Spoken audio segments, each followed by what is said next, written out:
Mon mari demande le divorce en public, s'affichant avec sa maîtresse. La salle rit. Je souris et les remercie. Mais ce que je fais ensuite va glacer l'assemblée et faire taire leurs rires instantanément. Je fixai la flûte de champagne dans ma main, observant les bulles monter tandis que la voix de mon mari perçait le murmure élégant du dîner de la cérémonie d'excellence médicale. J'ai besoin de faire une annonce, dit Marc, en se levant à notre table. Sa main se posa sur l'épaule de la femme à côté de lui. Pas moi.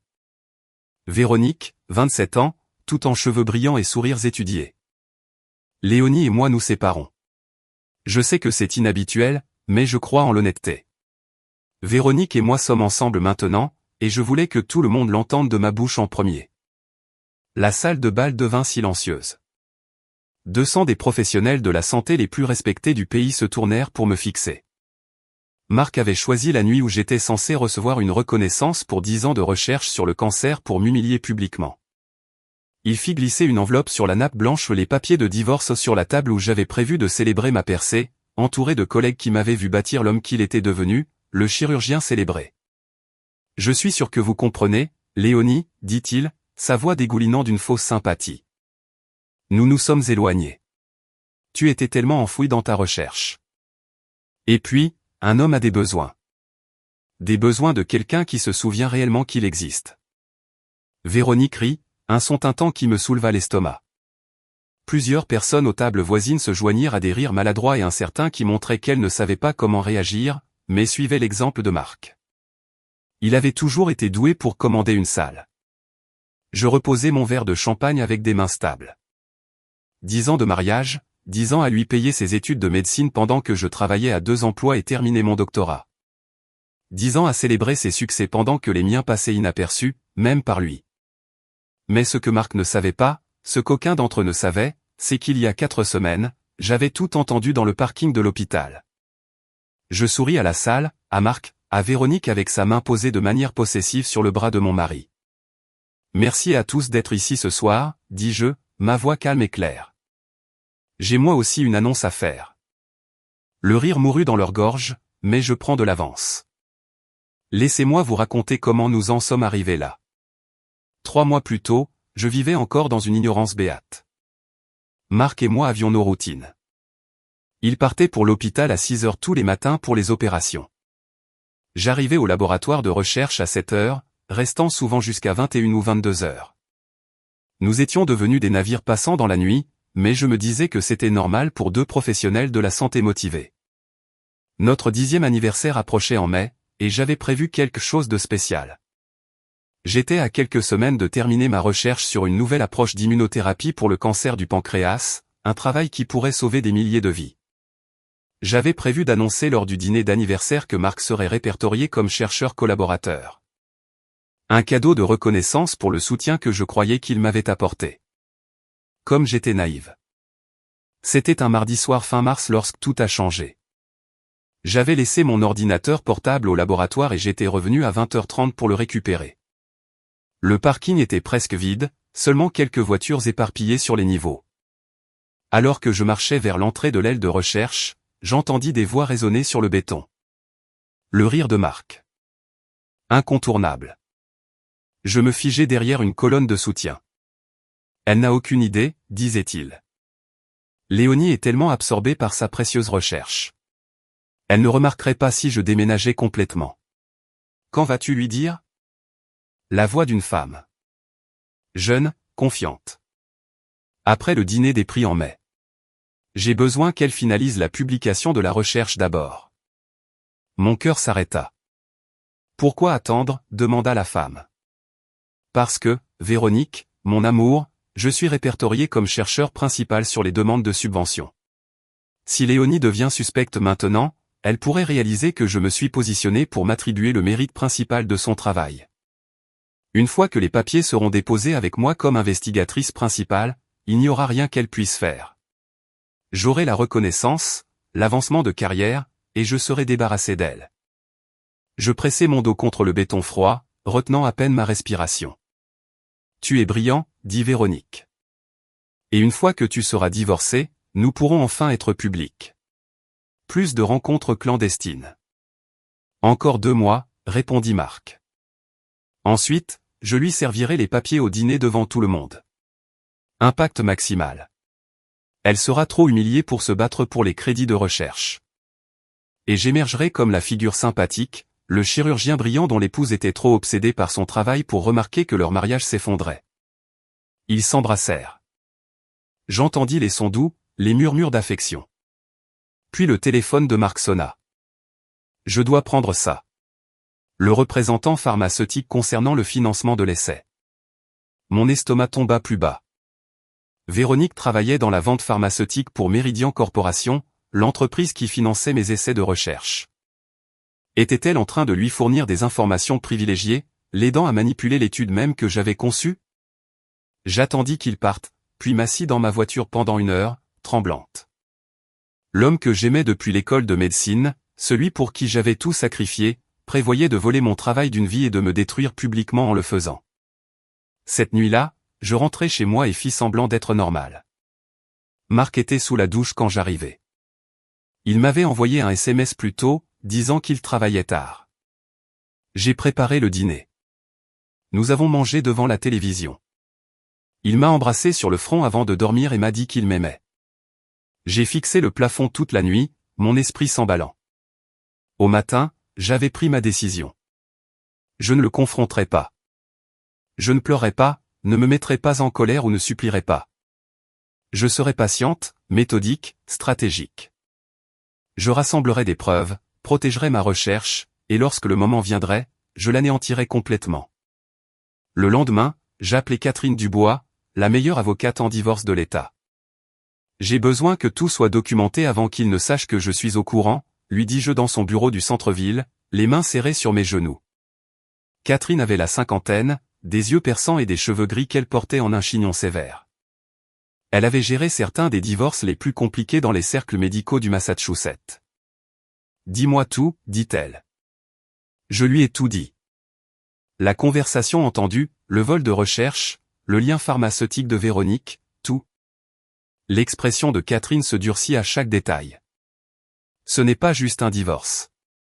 C'est de la fraude, du vol de propriété intellectuelle, et potentiellement un crime fédéral s'il représente mal les demandes de subvention. Tu as besoin de plus que mon aide.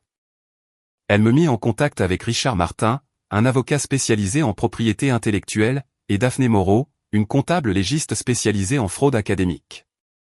Au cours du mois suivant, je devins une femme avec une double vie. Pendant la journée, je jouais l'épouse dévouée. Je souriais à Marc au petit déjeuner. Je m'enquiers de ses opérations. Je lui rappelais notre dîner d'anniversaire à la cérémonie d'excellence médicale. Je lui montrai même la version préliminaire du document de recherche sans son nom dans la position de chercheur principal. Exactement comme il se doit. C'est excellent, Léonie, dit-il, à peine en jetant un coup d'œil. Tu as travaillé si dur là-dessus. Le mensonge était si désinvolte, si facile. Depuis combien de temps me mentait-il? Mais pendant que je jouais mon rôle, je construisais aussi mon dossier. Richard m'aida à déposer une documentation horodatée auprès du bureau de la propriété intellectuelle de l'université, chaque carnet de laboratoire, chaque analyse de données, chaque proposition de subvention avec ma signature comme investigatrice principale. Les horodatages prouveraient que toute réclamation ultérieure de Marc était rétroactive et frauduleuse. Daphné commença à retracer l'argent des subventions de recherche. Il ne lui fallut pas longtemps pour trouver des irrégularités. Des paiements à Meridian Corporation qui ne correspondaient pas au budget approuvé. Des honoraires de consultation pour Marc qui n'étaient pas divulgués dans les demandes de subvention. L'argent avait circulé d'une manière qui violait les réglementations fédérales sur la recherche. Catherine rassembla les preuves pour le divorce, relevés téléphoniques montrant des milliers d'appels et de SMS entre Marc et Véronique, relevés de cartes de crédit révélant des chambres d'hôtel, des bijoux, des dîners coûteux. Tout cela alors qu'il insistait sur le fait que nous devions resserrer notre budget à la maison. Et je documentais tout moi-même. J'ai installé un logiciel de récupération sur l'ordinateur familial et récupéré des emails supprimés entre Marc et Véronique remontant à 18 mois. Des messages où il riait de mes longues heures au laboratoire, où Marc se plaignait de devoir jouer le mari soutenant lors des événements du corps professoral, où Véronique lui envoyait des informations exclusives sur les essais pharmaceutiques. Des informations auxquelles elle n'aurait pas dû avoir accès. Les preuves peignaient un tableau clair, trahison systématique, fraude et conspiration. Mais le plus dur était de vivre avec lui en sachant tout. Le regarder partir pour l'hôpital chaque matin en sachant qu'il planifiait ma destruction professionnelle. M'asseoir en face de lui au dîner, écouter parler de sa journée, sachant que Véronique avait probablement été dans son bureau plus tôt. Il y eut des moments où j'ai failli craquer. Des moments où je voulais lui crier dessus, lui jeter les preuves au visage, le regarder chercher des excuses. Mais je pensais à cette conversation dans le parking, à son calcul cruel, et je suis resté ferme. Encore 2 mois, avait-il dit. Il comptait les jours jusqu'à mon humiliation, alors je comptais les siens. Ma sœur Émilie était la seule personne à savoir. Elle était venue de Californie 3 semaines avant le dîner de remise des prix, et je m'étais effondré dès que je l'avais vue à l'aéroport. Je n'arrive pas à croire qu'il ferait ça, dit-elle, me tenant dans le terminal des arrivées pendant que je pleurais pour la première fois depuis le parking. Tu lui as tout donné. Je sais, murmurai-je, mais je vais tout reprendre. Émilie resta dans un hôtel et m'aida à tout coordonner.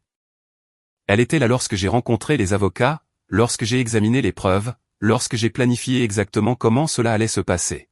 « Es-tu sûr de l'approche publique » demanda-t-elle la semaine avant le dîner. « Ça va être brutal. » « Il a choisi le public, dis-je.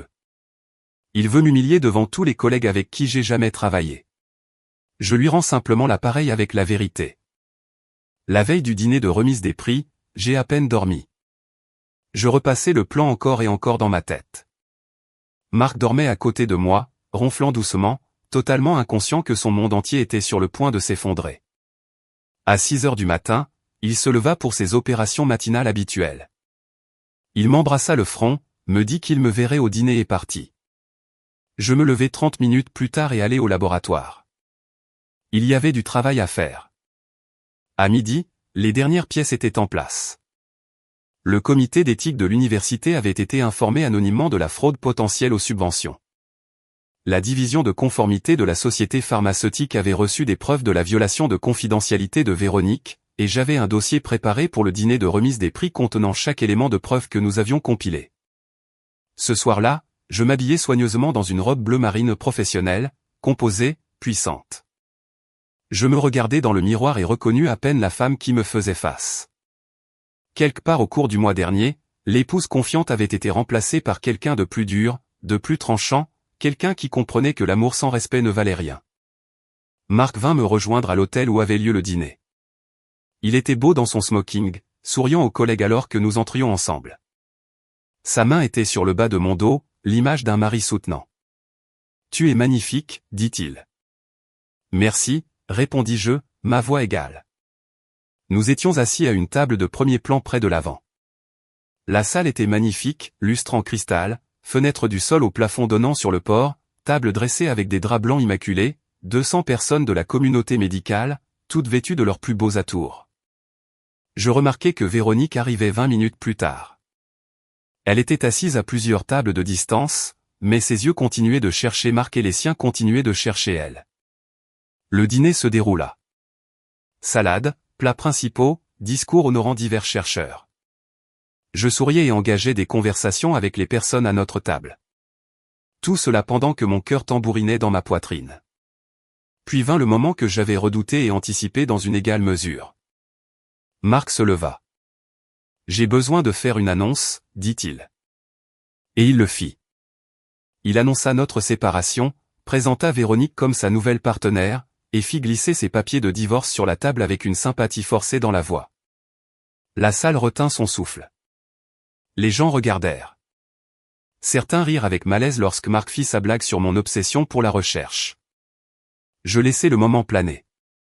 Les laisser voir sa cruauté. Les laisser témoigner de son arrogance. Puis je me levai. « Merci à tous d'être ici ce soir, dis-je, ma voix tranchant le silence gênant. J'ai moi aussi une annonce à faire. » Je fouillai dans mon sac et sortis 2 dossiers. J'en glissai un sur la table vers Marc. Je soulevai l'autre pour que la salle le voie. « Marc, ce sont les papiers de divorce que mon avocate a déposés il y a 2 semaines, dis-je. Vous remarquerez qu'ils sont beaucoup plus détaillés que les vôtres. Ils comprennent la documentation de votre liaison de 18 mois avec Mademoiselle Lou, votre détournement des fonds conjugaux pour cette liaison et votre plan systématique pour commettre une fraude à la recherche. Le visage de Marc devint blanc. Léonie, qu'est-ce que... Je n'ai pas fini, dis-je calmement. Vous voyez, il y a 4 semaines, je vous ai entendu, vous et Véronique, dans le parking de l'hôpital, discuter de votre plan pour voler le mérite de ma recherche sur le cancer. La recherche que j'ai passé 10 ans à développer. La recherche que vous prévoyez de vous attribuer une fois que j'aurai finalisé les publications. La salle était morte de silence maintenant. Chaque œil de la salle était fixé sur notre table. Je me tournai pour m'adresser à la foule. Beaucoup d'entre vous me connaissent comme chercheur sur le cancer. Ce que vous ne savez peut-être pas, c'est que le Dr Chen prévoyait de déposer des demandes de subvention avec lui-même répertorié comme investigateur principal pour mon étude sur l'immunothérapie après coup. Cela constitue une fraude aux subventions fédérales. Marc se leva, sa chaise raclant bruyamment. C'est de la folie. Léonie, tu es clairement en train de faire une sorte de crise. Assieds-toi, Marc, dis-je doucement. Ou je continuerai avec les détails sur la façon dont tu as perçu des honoraires de consultation non déclarés de Meridian Pharmaceuticals, la même société qui finance mes essais de recherche. Des honoraires arrangés par l'intermédiaire de Mademoiselle Lou, qui te fournissait des informations exclusives sur les essais en violation de son contrat d'emploi et des réglementations fédérales. Véronique laissa échapper un petit son depuis sa table. Son visage était devenu gris. J'ai des emails, continuai-je. Des milliers, récupérés de notre ordinateur familial. Des messages textes provenant de tes relevés téléphoniques. Des documents financiers provenant d'un comptable légiste. Des carnets de laboratoire horodatés prouvant la chronologie de la recherche. Des déclarations de collègues qui peuvent vérifier mon travail. Voulez-vous que je continue ou préférez-vous vous asseoir et me laisser terminer? Marc s'assit. Il avait l'air sur le point de vomir. Je me tournai vers la salle. Je veux être clair. Je ne fais pas ces accusations à la légère. Toutes les preuves ont été soumises au comité d'éthique de l'université, au bureau d'intégrité de la recherche des instituts nationaux de la santé, et à la division de conformité de Meridian Pharmaceuticals. Il y aura des enquêtes formelles, mais je voulais que vous sachiez tous ce soir ici devant les collègues que le Dr Chen avait l'intention de tromper. Je sortis encore un document de mon dossier. Ceci est une ordonnance restrictive empêchant le Dr Chen d'accéder à tous mes dossiers de recherche, données ou publications. Elle a été signée par un juge et prend effet immédiatement. Toute tentative de revendiquer le mérite d'un travail qu'il n'a pas fait entraînera des poursuites judiciaires supplémentaires. Je regardai Marc. Ses mains tremblaient. La confiance narquoise avait complètement disparu. Tu as dit à Véronique que j'étais trop absorbé par mon travail pour remarquer notre mariage en train de s'effondrer, dis-je. Tu avais tort. J'ai remarqué tout. J'ai juste décidé que ta trahison ne valait pas une réaction immédiate. J'ai décidé d'être stratégique plutôt qu'émotionnel. J'ai décidé de protéger mon travail et mon avenir avant de m'occuper de toi. Je pris mon sac et le dossier que j'avais apporté. Le divorce se déroulera selon mes conditions, Marc. Tu découvriras que ton avocat te conseillera de régler rapidement et discrètement. L'alternative est un procès public où chaque détail de ta fraude fera partie du domaine public. Chaque email, chaque mensonge, chaque moment où tu as comploté pour détruire la femme qui a bâti ta carrière. Je me tournai vers le coordinateur de l'événement qui se tenait figé près de la scène. Je m'excuse d'avoir perturbé votre événement, mais je pensais qu'il était important que la vérité soit dite dans le même lieu où le Dr Chen prévoyait de m'humilier. Puis je sortis. Émilie attendait dans le hall avec Catherine Dubois et Richard Martin. Ils étaient en attente au cas où quelque chose n'allait pas. Tu as été parfaite, dit Émilie, me serrant fort dans ses bras. Il n'avait aucune idée de ce qui le frappait. Ce n'est pas fini, dis-je. Mais pour la première fois depuis des semaines, j'ai senti que je pouvais respirer. Les enquêtes prendront des mois, mais vous avez tout documenté, m'assura Richard. L'université n'aura pas le choix d'agir, et l'enquête fédérale sur la fraude aux subventions est une affaire sérieuse. Catherine acquiesça.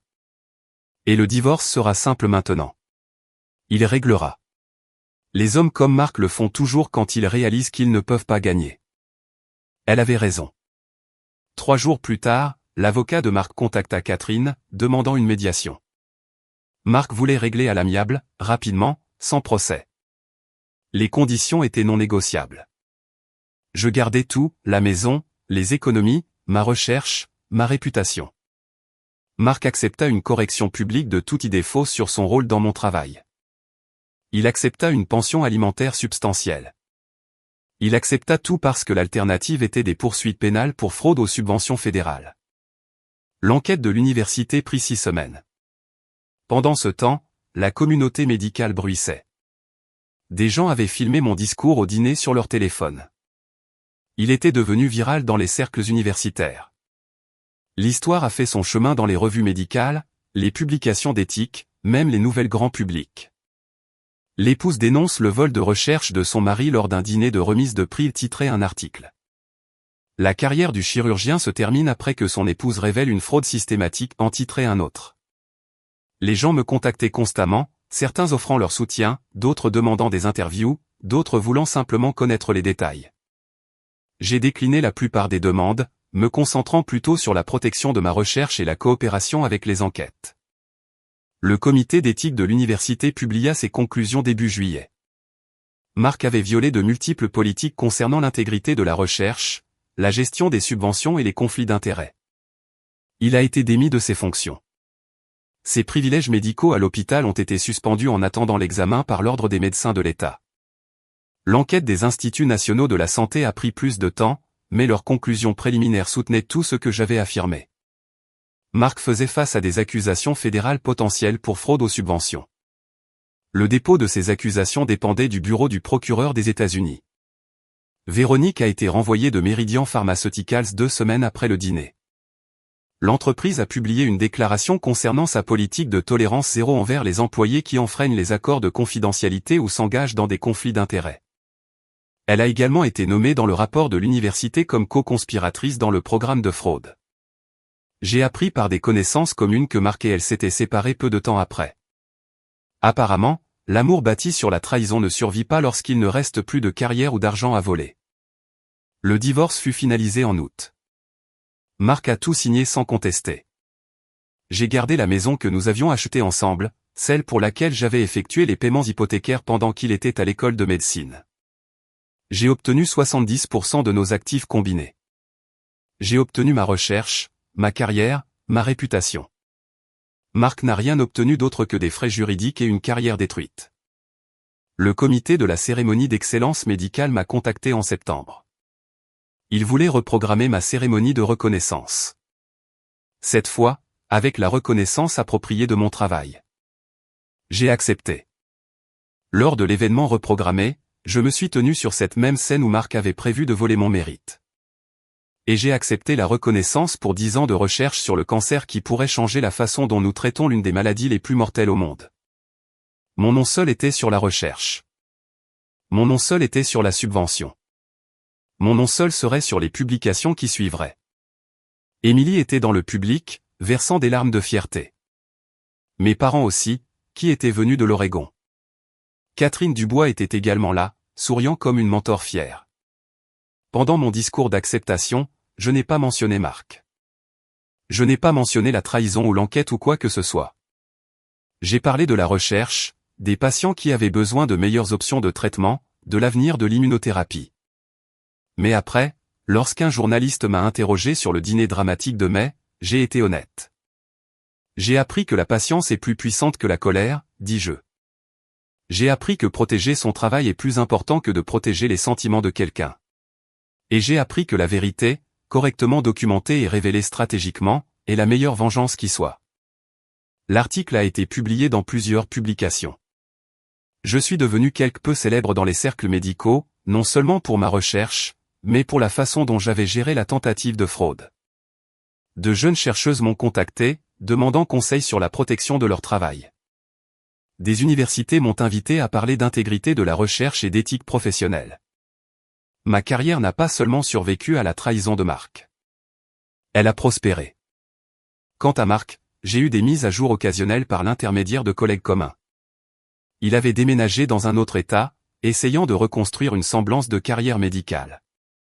Les accusations fédérales ont été réduites à des sanctions civiles et des amendes après qu'il ait coopéré à l'enquête. Sa licence médicale a été suspendue pendant 2 ans. Même lorsqu'elle a été rétablie, sa réputation était détruite. Aucun hôpital majeur ne l'embaucherait. Aucune institution de recherche prestigieuse ne voudrait de lui. L'homme qui était en bonne voie de devenir chef de chirurgie travaillait dans une petite clinique de soins d'urgence dans une ville dont personne n'avait entendu parler. Véronique, j'ai appris, a complètement quitté la vente pharmaceutique et travaillait dans le commerce de détail. Parfois, je pense à cette conversation dans le parking, au calcul froid dans la voix de Marc alors qu'il planifiait ma destruction. Je pense aux 18 mois qu'il a passé avec Véronique tout en rentrant chez moi chaque soir, en me mentant en face, me laissant croire que nous construisions un avenir ensemble. Mais surtout, je pense à ce moment au dîner de remise des prix lorsque j'ai fait glisser ses papiers de divorce sur la table. Le regard sur son visage quand il a réalisé que je savais tout. L'horreur naissante alors qu'il comprenait qu'il m'avait complètement sous-estimé. Il pensait que j'étais trop absorbé par mon travail pour remarquer sa trahison. Il avait tort. J'ai remarqué. J'ai documenté. J'ai planifié et j'ai gagné. Cela fait 1 an maintenant depuis cette soirée de mai. Je vis seul dans la maison, que j'ai entièrement redécorée. Nouveaux meubles, nouvelle peinture, nouvelle énergie. Les photos de Marc ont disparu. Les souvenirs de notre mariage sont rangés. Je sors avec quelqu'un de nouveau. En fait, David est professeur de bioéthique dans une autre université. Nous nous sommes rencontrés lors d'une conférence où je parlais d'intégrité de la recherche. Il est gentil, brillant, et surtout, il respecte mon travail. Il célèbre mes succès au lieu de les envier. La semaine dernière, nous dînions quand il m'a demandé si je regrettais la façon dont j'avais géré les choses avec Marc. J'y ai réfléchi attentivement avant de répondre. Je regrette de l'avoir épousé, dis-je. Je regrette de ne pas avoir vu qui il était vraiment plus tôt, mais je ne regrette pas la façon dont j'y ai mis fin. Il prévoyait de me détruire publiquement, de voler mon travail d'une vie, et de repartir avec tout. Je l'ai arrêté. J'ai protégé ma recherche. Je me suis assuré que la vérité éclate. Non, je ne regrette pas ça du tout. David tendit la main par-dessus la table et prit la mienne. Il pensait que tu étais faible parce que tu étais gentille. C'était son erreur. Oui, dis-je, c'en était une. Ma recherche sur le cancer est maintenant en essai clinique. Les premiers résultats sont prometteurs. Si cela fonctionne, si cette approche d'immunothérapie s'avère efficace, elle pourrait aider des milliers de patients qui n'ont actuellement aucune bonne option de traitement. Cette recherche porte mon nom, juste mon nom. Parce que je l'ai mérité, parce que j'ai fait le travail, parce que je l'ai protégé quand quelqu'un en qui j'avais confiance a essayé de le voler. Marc voulait mettre fin à notre mariage lors de ce dîner de remise des prix et s'attribuer le mérite de mon travail de toute une vie. Au lieu de cela, j'ai mis fin à sa carrière et j'ai gardé tout ce qui m'appartenait de droit. Il s'est moqué de moi cette nuit-là, debout à côté de sa maîtresse, pensant qu'il avait gagné.